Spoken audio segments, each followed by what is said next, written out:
पूर्वांचल के घने और शांत पहाड़ों के बीच बसा एक सुंदर और समृद्ध राज्य था चंद्रगिरी। इस राज्य के राजा आदित्य सेन अपनी वीरता, न्यायप्रियता और दूरदर्शिता के लिए प्रसिद्ध थे। प्रजा उन्हें आदर और प्रेम से देखती थी। उनकी पत्नी रानी सौम्या देवयानी राज्य में अपनी अनुपम सुंदरता, शालीनता और मधुर स्वभाव के लिए जानी जाती थीं। राजमहल का जीवन अत्यंत भव्य था, किंतु रानी सौम्या का मन अक्सर एकाकी और उदास रहता। राजा आदित्य सेन राज्य के कार्यों में इतने व्यस्त रहते कि रानी को उनसे कभी कभार ही समय मिल पाता। इस अकेलेपन से उबरने के लिए रानी प्रायः महल से बाहर निकलकर चंद्रगिरी से लगे चंपावन के पर्णपाती वनों में भ्रमण करने जाया करती। चंपावन के हृदय में एक रहस्यमय अघोरी साधु का आश्रम था, जिनका नाम था स्वामी अंबिकानंद। वे अपने गूढ़ ज्ञान, तांत्रिक शक्तियों और मंत्र सिद्धियों के लिए दूर दूर तक विख्यात थे। जब रानी सौम्या पहली बार वहां पहुंची तो स्वामी अंबिकानंद ने उन्हें आत्मीयता से आमंत्रित किया और एक लंबी गूढ़ चर्चा की। उनकी वाणी में एक रहस्यमयी खिंचाव था, जिसने रानी को मंत्रमुग्ध कर दिया। उस दिन के बाद रानी ने बहाने बनाकर बार बार उस आश्रम जाना शुरू कर दिया। स्वामी ने उन्हें योग, ध्यान और तांत्रिक शास्त्रों की शिक्षा देना प्रारंभ किया, लेकिन यह आध्यात्मिक रिश्ता धीरे धीरे एक गहरे व्यक्तिगत आकर्षण में बदलता गया। रानी के खाली हृदय और साधु की रहस्यमयी आंखों के बीच एक अदृश्य डोर बंध चुकी थी, एक ऐसा बंधन जिसे छिपाना आसान नहीं था। रानी सौम्या ने इस गुप्त संबंध को छिपाने में अत्यंत चतुराई दिखाई। जब राजा आदित्य सेन दरबार में होते तो वह चुपचाप महल से निकल जाती। कभी कभी वह रात के अंधकार में भी महल छोड़कर आश्रम जाती थी। रानी राजा के प्रति भी पूरी श्रद्धा और प्रेम का प्रदर्शन करती। वह 7 दिन राजा के साथ प्रेमपूर्ण व्यवहार करती, उनके कार्यों में रुचि दिखाती और हर आदेश का पालन करती, जिससे राजा को रानी पर कभी कोई संदेह न हुआ। राजा को पूर्ण विश्वास था कि रानी सौम्या उनसे गहराई से प्रेम करती हैं और उनके प्रति पूर्णतः समर्पित हैं। उधर साधु अंबिकानंद रानी को यह विश्वास दिला चुके थे कि वह एक दिव्य आत्मा है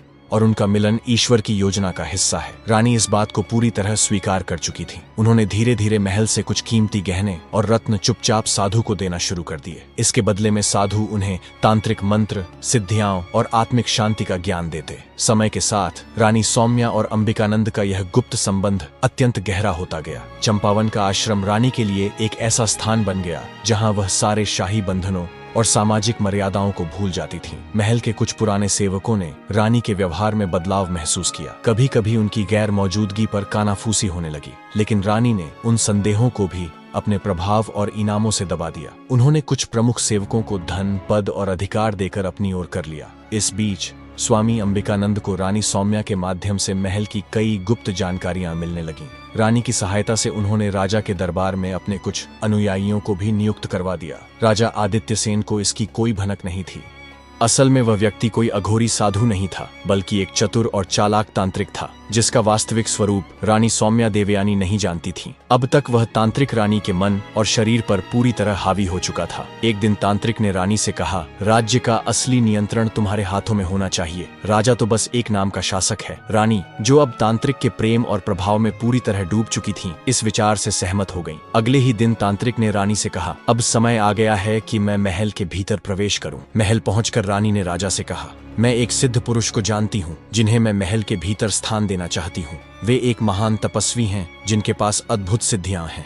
वे हमारी मनोकामनाएं पूरी कर सकते हैं और आने वाले संकटों के बारे में पूर्वाभास भी देते हैं। उनके माध्यम से हम शत्रु राज्यों की योजनाओं का भी पता लगा सकते हैं। राजा ने रानी के आग्रह पर भरोसा कर लिया और तांत्रिक को महल में रहने की अनुमति दे दी। रानी ने महल के पुराने कक्षों में से एक को विशेष रूप से सजवाया और उसे तांत्रिक के निवास योग्य बना दिया। अब तांत्रिक महल में रहने लगा और धीरे धीरे उसने राजा के दैनिक कार्यों, शासन व्यवस्था और महल के नियमों पर गहरी निगरानी शुरू कर दी। उसने रानी को विशेष जड़ी बूटियां दी, जिन्हें रानी राजा के भोजन में मिलाकर देती। धीरे धीरे राजा आदित्य सेन कमजोर और रोगग्रस्त महसूस करने लगे। रानी अपने कोमल व्यवहार और झूठे प्रेम से राजा को यह यकीन दिलाती रही कि यह सब राज्य के अत्यधिक बोझ और मानसिक तनाव का परिणाम है। इस बीच तांत्रिक और रानी के बीच की मुलाकातें गुप्त रूप से बढ़ती गईं। रात्रि के अंधेरे में जब पूरा महल सोता, रानी तांत्रिक के कक्ष में जाती और दोनों साथ बैठकर गुप्त योजनाएं बनाते। तांत्रिक ने रानी से वादा किया कि वह उसे ऐसी शक्तियां देगा जिससे वह पूरे राज्य की सबसे शक्तिशाली स्त्री बन जाएगी। यह सुनकर रानी पूरी तरह उसकी योजना में उलझ गई। महल का एक वफादार और बुद्धिमान मंत्री सेनापति वीरभद्र, जो राजा की बिगड़ती हालत और रानी के बदले व्यवहार को देखकर बहुत चिंतित था, एक दिन रानी ने दरबार में प्रस्ताव रखा कि राजा अब अस्वस्थ हैं और उन्हें पूर्ण विश्राम की आवश्यकता है, इसलिए राज्य का सारा कार्यभार वह स्वयं संभालेंगी। राजा भी इससे सहमत है। सभी दरबारी ने इसमें अपनी सहमति दी। राजा, जो अब अत्यधिक दुर्बल हो चुके थे, अनिच्छा से इस प्रस्ताव को मान चुके थे। इधर तांत्रिक अब अपने अंतिम और सबसे खतरनाक चरण की ओर बढ़ चुका था। उसने रानी से कहा कि यदि वह एक विशेष तांत्रिक क्रिया करे तो वह राजा की आत्मा को भी अपने वश में कर सकता है। रानी, जो तांत्रिक के प्रेम और प्रभाव में पूर्णतः गिर चुकी थी, इस भयावह योजना के लिए भी तैयार हो गई। लेकिन अब राजा आदित्य सेन को भी रानी के व्यवहार पर संदेह होने लगा था। उन्होंने अपने सबसे विश्वास पात्र सेनापति वीरभद्र को बुलवाया और कहा, मुझे लगता है कि मेरे जीवन के दिन अब सीमित हैं, लेकिन मुझे यकीन है कि मेरे खिलाफ कोई गहरी साजिश रची जा रही है। मैं चाहता हूँ कि मेरे मरने से पहले तुम इस साजिश का पता लगाओ और सत्य को उजागर करो। वीरभद्र ने राजा को आश्वासन दिया, राजन, मैं जल्द ही इस षड्यंत्र की जड़ तक पहुंचूंगा और सत्य को उजागर करूंगा, चाहे इसके लिए मुझे किसी भी खतरे का सामना क्यों न करना पड़े। उन्होंने महल में कुछ गुप्तचरों को नियुक्त कर दिया जो रानी और तांत्रिक की गतिविधियों पर नजर रखें। कुछ ही दिनों में एक गुप्तचर ने सेनापति वीरभद्र को एक अहम सूचना दी।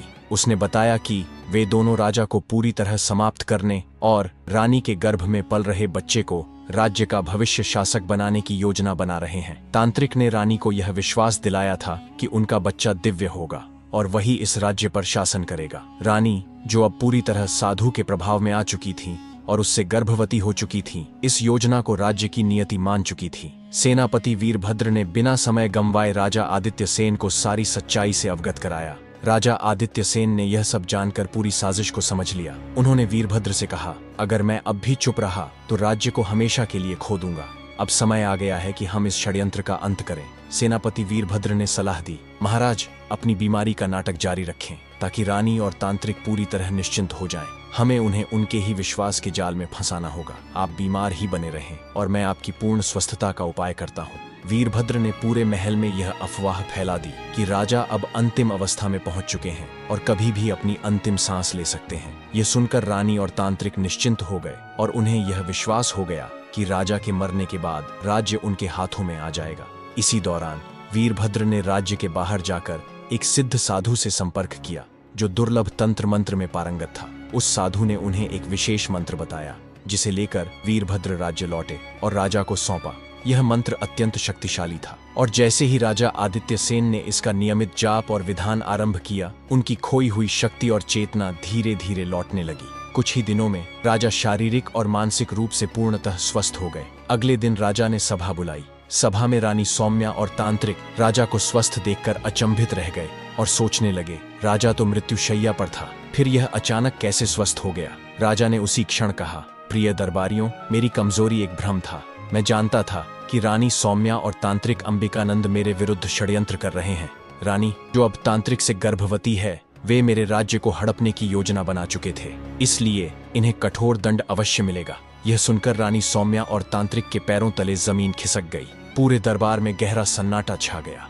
राजा ने आगे आदेश दिया कि रानी और तांत्रिक को गिरफ्तार किया जाए और उन्हें जेल में डालकर तब तक कोड़े से मारा जाए जब तक उनकी जान न निकल जाए। रानी ने रोते हुए राजा से क्षमा मांगी, लेकिन राजा का चेहरा पत्थर की तरह कठोर हो गया था। वह अब केवल एक न्यायप्रिय शासक था जो अपने राज्य की मर्यादा की रक्षा कर रहा था। सैनिकों ने तुरंत आदेश का पालन किया। दोनों को जंजीरों में जकड़कर कारागार की ओर ले जाया गया। तो दोस्तों, आप हमें बताइए कि राजा ने रानी के साथ सही किया और आपको यह कहानी कैसी लगी। ऐसी और कहानी देखने के लिए हमारे चैनल को सब्सक्राइब करें। धन्यवाद।